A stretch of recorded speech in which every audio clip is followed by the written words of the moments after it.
रात्रि के समय में कभी भी चाहे कुछ भी हो जाए, रात के समय में स्नान करना मना है। रात के समय स्नान नहीं करना चाहिए और संध्या के समय में स्नान नहीं करना चाहिए। लेकिन कुछ ऐसे परिस्थिति होते हैं जिस समय बिना स्नान के हम रह ही नहीं सकते, स्नान करना बहुत ज़रूरी हो जाता है। वो कौन सी परिस्थिति है? देखिए, अगर सूर्य ग्रहण है, चंद्र ग्रहण है, तो उस समय आप रात्रि में भी स्नान कर सकते हैं।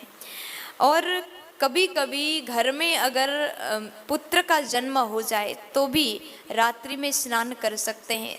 पुत्र जन्म हुआ और नहाना बहुत ज़रूरी हो गया तो रात में ऐसे परिस्थिति में नहा सकते हैं।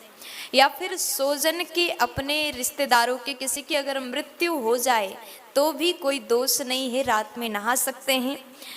और ग्रहण के समय, सूर्य ग्रहण, चंद्र ग्रहण या फिर नक्षत्र में चंद्रमा रहने पर भी रात के समय स्नान कर सकते हैं, किया जा सकता है, कोई दोष नहीं है।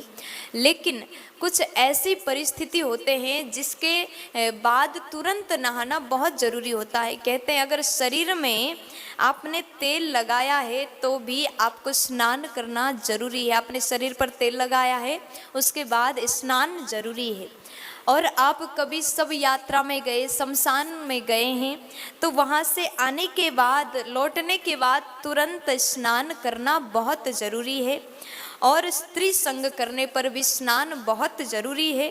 और क्षौर कर्म करने के बाद भी स्नान करना बहुत ज़रूरी है। 4 कार्य के बाद स्नान करना बहुत ज़रूरी हो जाता है। कहते जब तक स्नान नहीं होता तब तक चांडाल ही बने रहते हैं। इसलिए आपको स्नान करना बहुत ज़रूरी है 4 कार्य के बाद। लेकिन रात्रि के समय में स्नान बिना कारण के, बिना मतलब के रात्रि के समय में कभी स्नान नहीं करना चाहिए।